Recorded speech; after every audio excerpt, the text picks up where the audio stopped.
Hey guys, and welcome to Anchor to Truth. Tonight we are diving into part 3 of chapter 10 in the book of Jubilees. So let's get started. All right, let's start in verse 28 of chapter 10. And Ham and his sons went into the land which he was to occupy, which he acquired as his portion in the land of the south. And Canaan saw that the land of Lebanon to the river of Egypt, that it was very good, and he went not into the land of his inheritance to the west, that is to the sea, and he dwelt in the land of Lebanon, eastward and westward, from the border of Jordan and from the border of the sea. And Ham his father, and Cush and Mizraim his brothers, said unto him, Thou hast settled in the land which is not thine, and which did not fall to us by lot. Do not do so, for if thou do so, thou and thy sons will fall into the land and be accursed through sedition. For by sedition ye have settled, and by sedition will thy children fall, and thou shalt be rooted out forever. Yeah, there's a lot there, especially when we look at Ham and his sons and that whole lineage and how pretty much immediately right off the bat we see them kind of breaking tradition. We see them breaking against what Noah had given them. It was written down, it was exacted to them, and this is your portion, this is your portion, and this is your portion.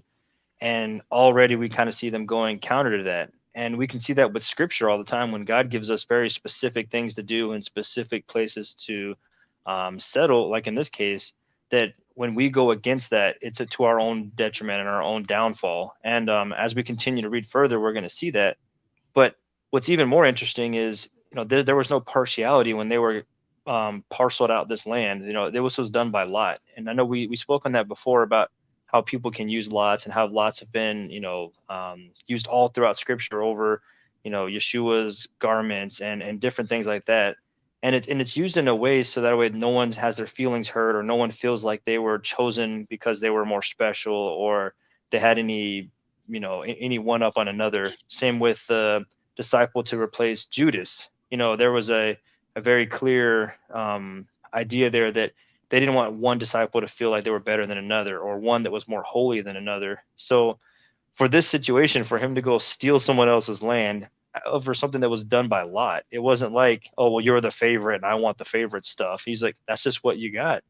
And Right. sometimes, when you receive something, you should be thankful. Like, thank you, God, you gave me a third of the whole world instead of, yeah, but I want the little piece that you have, and we can start seeing that sin creeping in, not long after the flood and all that stuff. Not to say that no one sinned before or after that, but just a really early on experience was it's pretty disheartening a little bit, but it helps us to tell that story and to see how history plays out. And if we can, if Kyle, if you don't mind pulling the map up, there's actually something that we can look at here that's going to help describe exactly what I'm saying here. So we can look here, and all those yellow portions from the left side of the Americas all the way out into Australia, based on this guy's idea of the author, excuse me, based on his idea of what these land lines were and where they would have separated. Ham had a huge portion, and he gets to go across all the hemispheres, all the continents. He has a little chunk of everything, but just to find that little bit of, I don't even know if we can call it jealousy or just being unhappy with what he received, he kind of sneaks off into his brother's land and tries to take a little bit for himself. And the one word that was really interesting, it's in verse 30. It's the word sedition. It comes up multiple times. I know that's not a word we always use or something we readily speak, but sedition, according to Google, of course, the definition is conduct or speech inciting people to rebel against the authority of a state or monarch. So rebel, right? That's a huge word that stood out to me there was, you're already seeing some rebellion. You're seeing some counter to what Noah would have said. And Noah received all these things from the Father. So already starting to be counter, definitely a dangerous place to be and a dangerous place to, to start off this new lineage. I'm glad you brought that up. I kind of want to go back to the map here in just a second too, because I'm seeing something a little kind of interesting here. So remember, it was Shem, Ham, and Japheth that had their territories divided, and it was their children who's Canaan, right? It's Canaan who's messing this up. Mm-hmm. right? So, because his father and his other brothers are saying, "Hey, man, what are you doing?" right, verse 30, and Ham, his father, and Cush, and Mitzrayim, his brothers, said unto him, Thou hast settled in a land which is not thine, and which did not fall to us by lot. Do not do so, for if thou dost do so, thy sons will fall in the land and be accursed through sedition. Right. So this is one of Ham's descendants. It's not Ham himself who's actually messing Right. this up. Right. Yep. So I want to pull the map back up here. So if we look in this area right over here, right? So we're talking about Lebanon. So we're thinking they're already kind of in this area.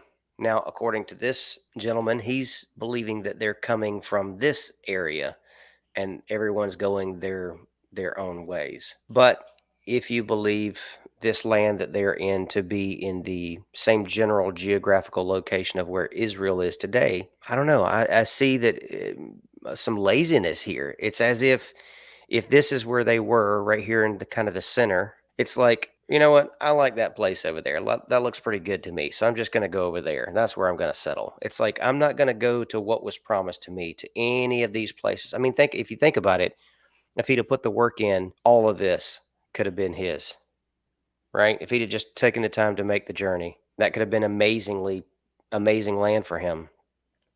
But he chose not to. He's like, I'm just going to settle right here. It just seems a little lazy to me. Now, granted, if this is where he came from, where they're doing all the division from, then everybody had a little bit of a journey, right? Just a little but bit. but still, he didn't have to go that far. I mean, he could have just gone right here or right here. Somebody did, and somebody went over here. Regardless Well, of whether he came from here or whether he came from here, their territory is right there. I mean, right there on that border. So it just seems like absolute laziness that he didn't want to take that any further. He just saw a piece of land, liked it, and was like, all right, this is it. I'm done. I'm tired of moving. It almost makes me wonder, like, what, being that we know that so much of the biblical accounts and stories take place in that region of Israel, Lebanon, Syria, Iraq, all that area, Mitzrayim and Egypt. That land was already established and somewhat set up, and he was like, instead of going and forging forth, and engaging with the new lands and new areas, he's like, hey, we're kind of from there. That's our old stomping yards. That's our old backyard. Let's just kind of go back home where it's easy, and that would play into your statement of being lazy. It's just I'm going to take what we already have. I'm going to go ahead and utilize the resources that are available. And some people will say that, it's better to have what you know than what you don't know. And what he didn't know was all this. But what you did know was this little bit. And he's like, I'll just stick with that. Mm-hmm. It kind of makes me wonder too, guys. Earlier in this chapter, we had covered at the very beginning of this about the demons and the influence the demons were having on Noah's sons and his descendants. And I wonder if this is part of that, just,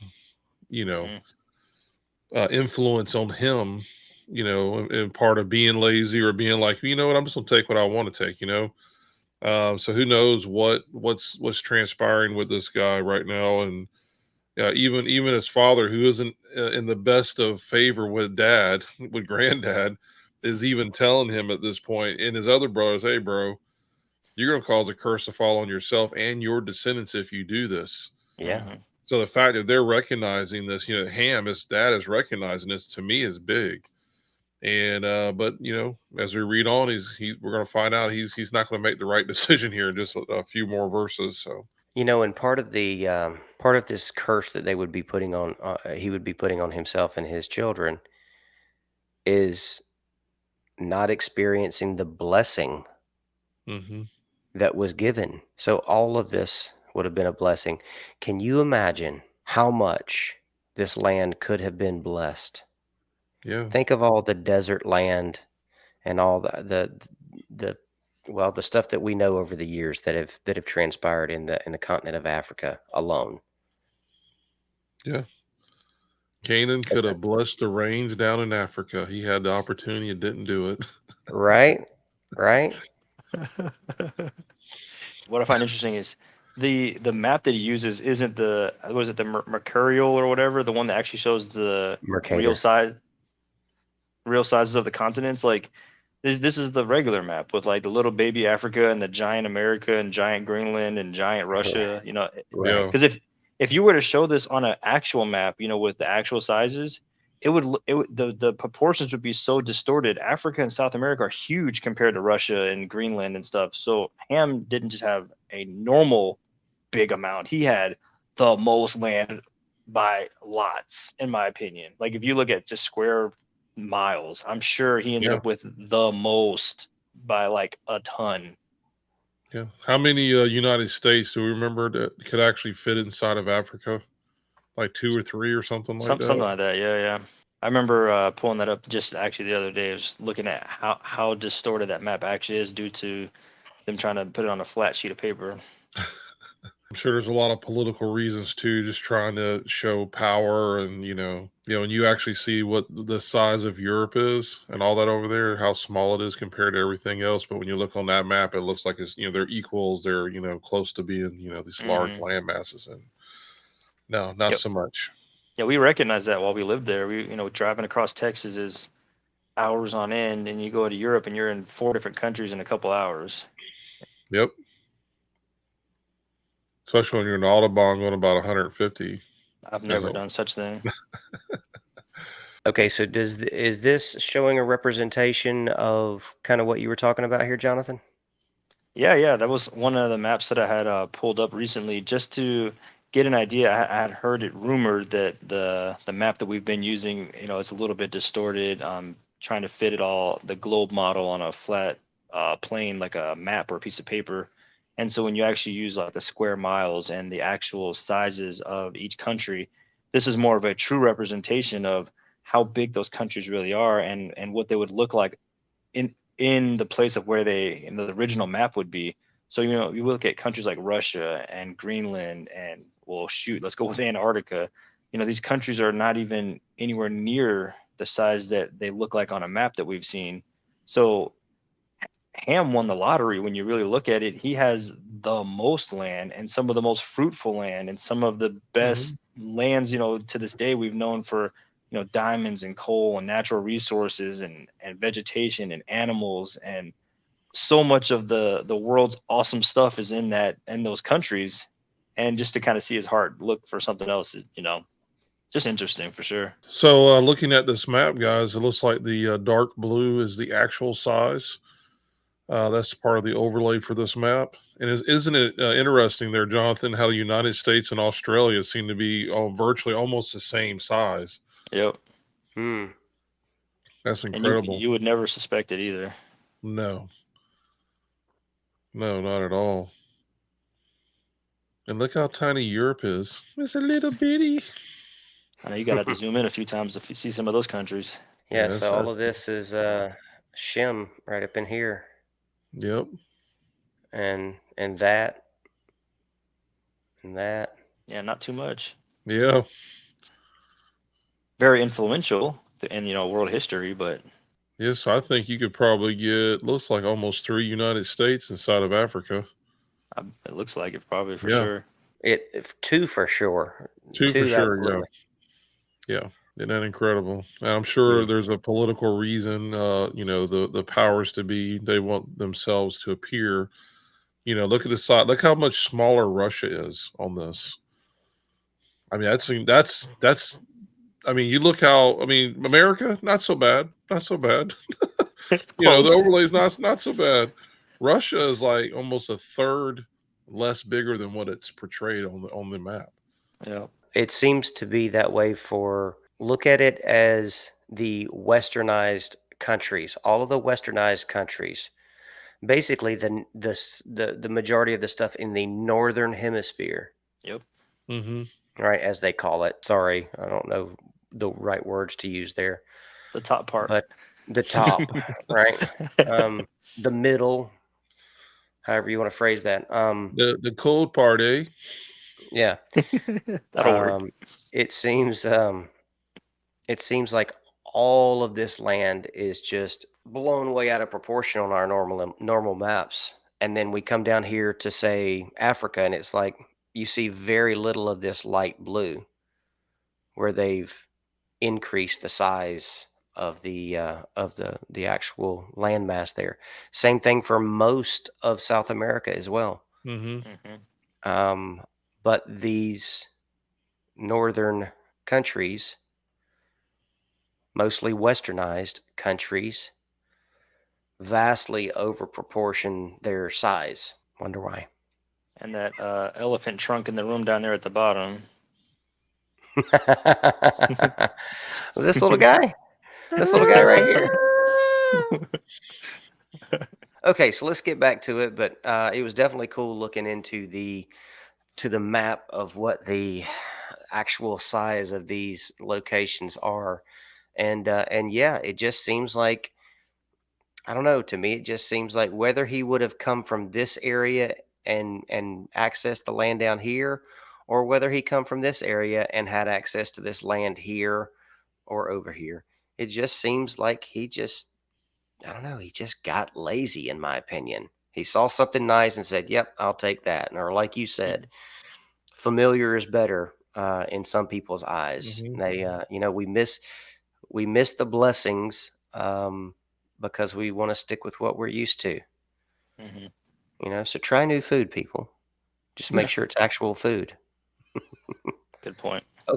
Okay. Hey guys, if you're enjoying the study so far, be sure to hit that like button, subscribe, and ring that notification bell if you want to join us for future studies. All right, guys, let's go ahead and pick this back up in verse 31.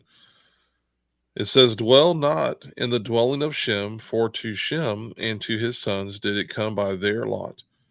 Cursed art thou, and cursed shalt thou be beyond all the sons of Noah, by the curse by which we bound ourselves by an oath in the presence of the holy judge, in the presence of Noah our father.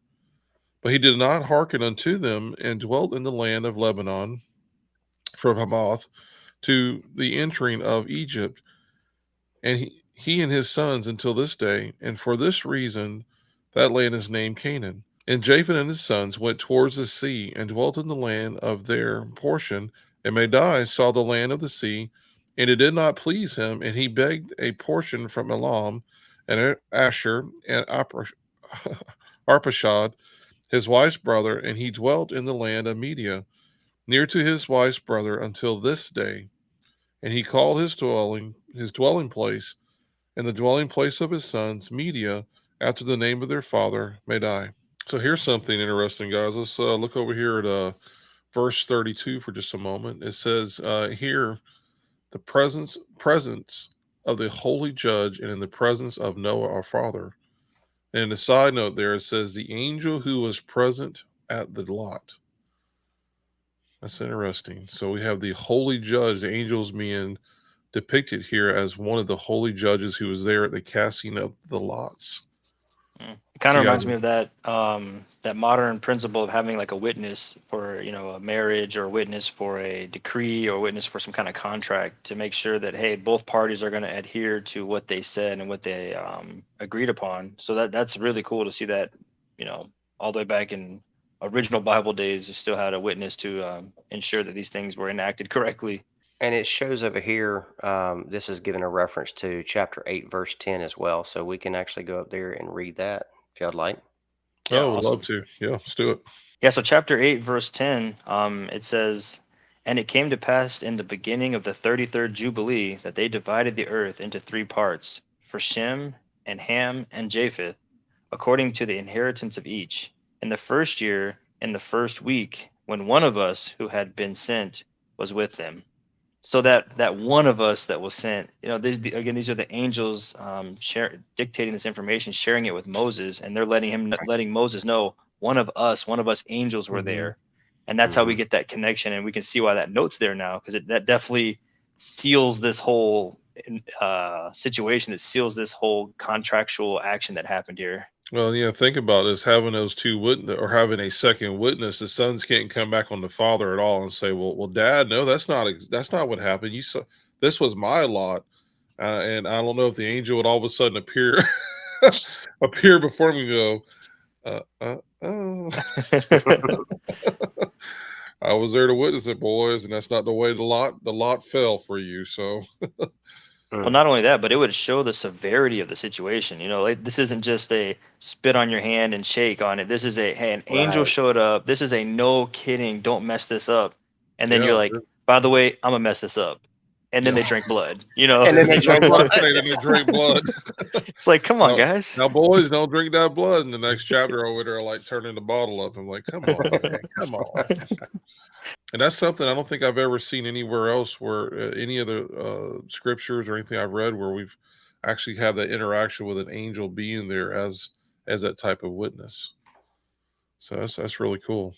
Well, I kind of go back to Jacob, I believe, who was wrestling with the angel. He says, I won't let you leave until you bless me." You know, and it kind of makes you seem like a little bit of that, like, I'm going to stay here and I'm going to engage with this angel until we have this, you know, somewhat contract that's going to happen. You will say the words that I'm waiting for, and then now Yep. you'll be the witness of this. That, you know, that I wrestled with the angel all night long. So, yeah, definitely interesting. Yep. Can you imagine that? I mean, you know, I know that we went back and forth in this through some Torah studies where some would say it was Yeshua he was wrestling with, and some would say it was an actual angel. But let's just say it was an angel, you know, heavenly host. I mean, I'll give it to Jacob. He had to be a pretty tough guy if he was wrestling all night long.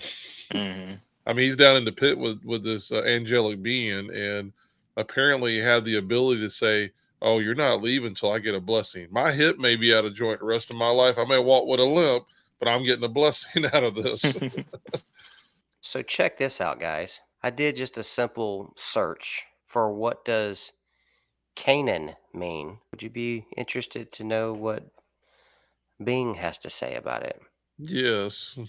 Canaan is a name that appears throughout the Bible as a geography associated with the quote unquote promised land and serves as an ethnic catch all term covering various indigenous populations, both settled and nomadic pastoral groups throughout the regions of the southern Levant or Canaan.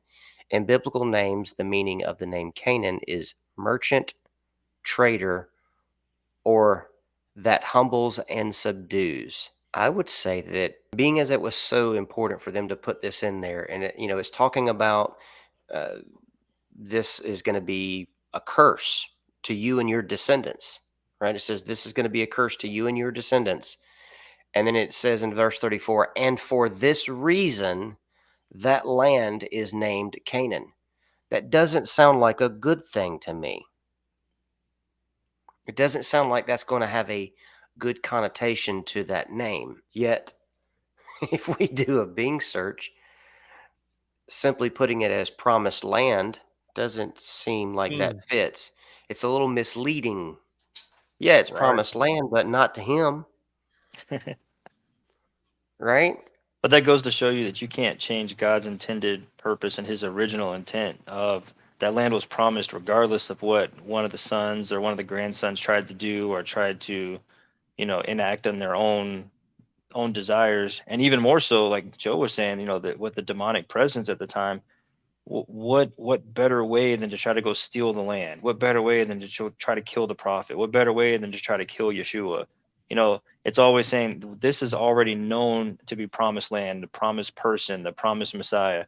What can I do to subvert it? And it seems like just one more way of let's try to subvert this promised land and make it go somewhere else, or try to ruin it before they ever get there. And then, you know, you see them coming out of Egypt and like, go take this land. This is yours. It doesn't matter who's claimed to it before. It doesn't matter what's happened in history. I already said this a long time ago before these people even knew that I was putting this on paper, you know, and sealed by an angel, like we said. What was interesting is with the Canaanites is where you have the return of the Nephilim. So there's definitely some. This isn't all blessed, you know.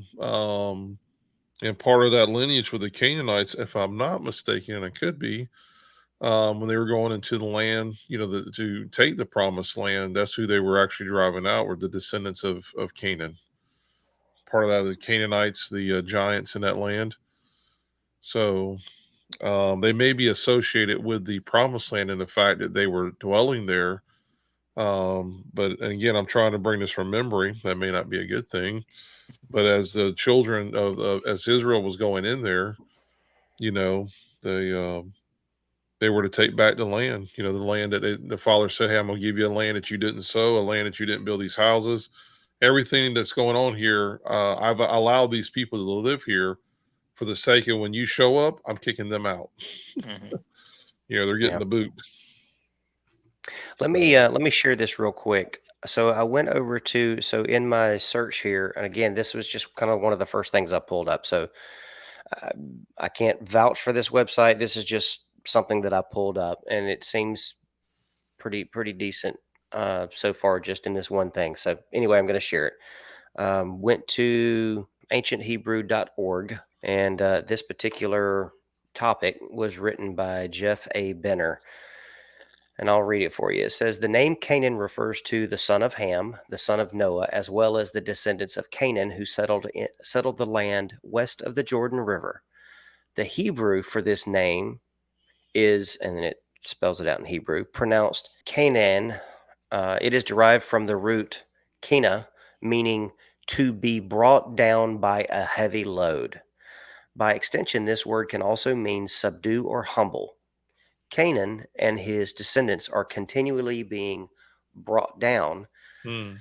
Canaan was cursed by Noah, and his descendants were subdued and conquered by Israel, as God had promised in Deuteronomy 9:3. Know for this day that Jehovah or Yahweh, thy God, is he who goeth over before thee as a devouring fire. He will destroy them, and he will bring them down before thee. So shalt thou drive them out and make them to perish quickly, as Yahweh hath spoken unto thee. Mm. The phrase bring down is the Hebrew word kena.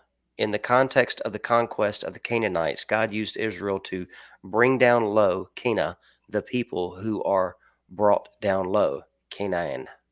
The word Canaan also can also mean a merchant, as in Hosea 12:7, verse 8 in the Hebrew Bible.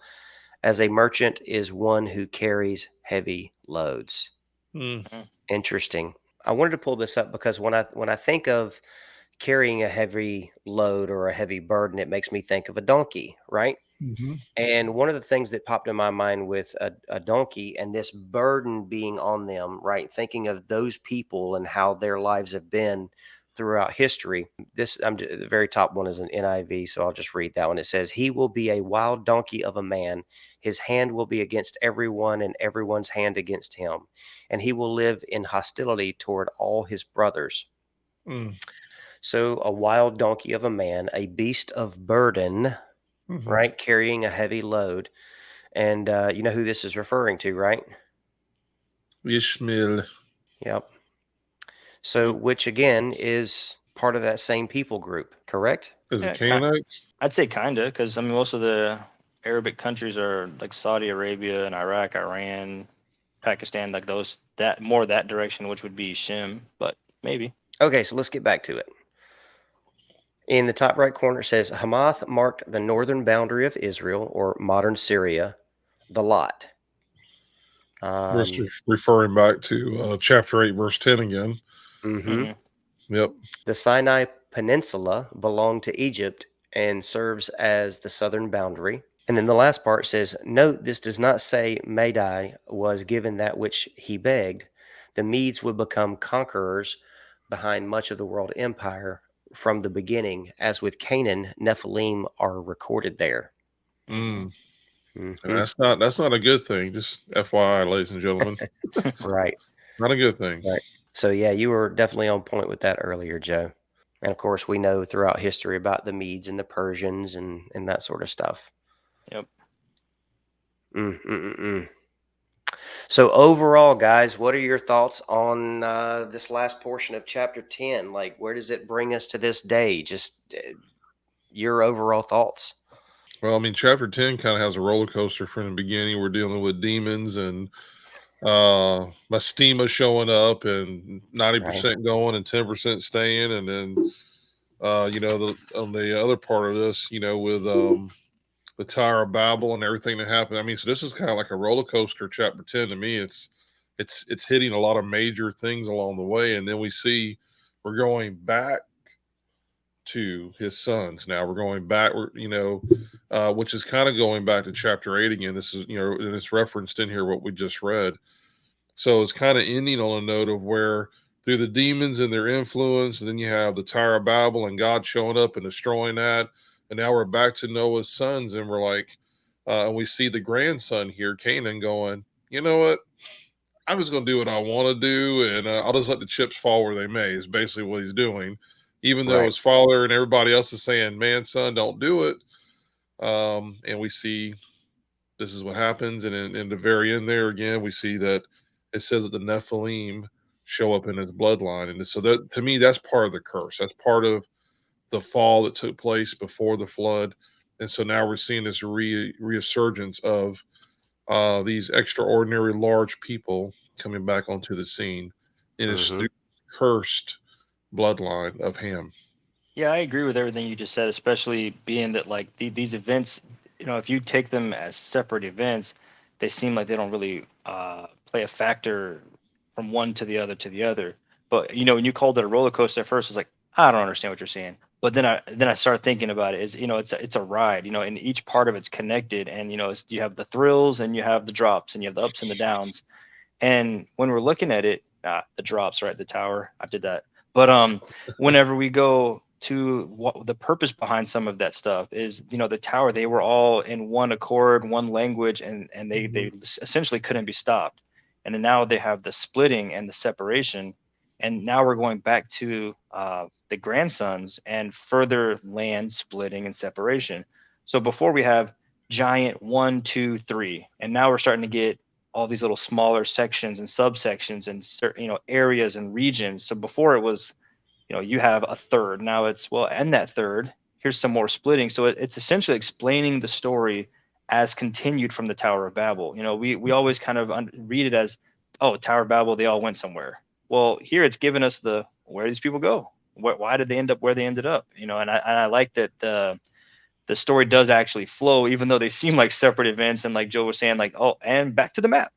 But the reason it's going back to the map is because that event that happened at Babel was such a major event that, we got to kind of explain what happened and why. And then to explain some of the future problems that we know are going to, come up because of these actions that they're taking. So something I thought was pretty cool, or something that just was brought to my mind, is in reference to who we're talking about here. Remember, we're talking about grandchildren now of Noah, right? Right. And generations after that. So one thing that was brought up, I'm gonna put a little plug in here for it. Be sure to watch the next episode, guys, because we just recorded a segment with Sean Griffin. We brought him in, Sean Griffin with Kingdom in Context. We brought him in, and we discussed kind of just the first 10 chapters in the book of Jubilees. So we after this episode, be on the lookout in a couple of days. We're going to be posting a video where we did kind of an overview of the first 10 chapters of Jubilees. And it was awesome that he joined us in that. But one of the cool things that he brought up in there was about the time frame that all this is taking place. So it's not just he got off the boat and then, this happened, right? There's some time. There's some time in between there. Yes. There's some serious time frame between all of this happening. So it's not just, hey, you get to see all these things that God is doing and the way he's working in our lives and all these miracles and saving us from this stuff. And then, oh yeah, by the way, I'm just going to go do what I want to do anyway. There's been lots of time that's gone by for these people, right? So it's slowly moving away from the Father. So anyway, I just thought that was a neat thing to bring up. Be sure to be on the lookout for that video. Again, that's going to be posted in a couple of days after this one. And with that said, guys, we will see you next time, continuing the study of Jubilees right here on Anchor to Truth. God bless. Shalom. Down below that, it says the Sinai Peninsula. The Sinai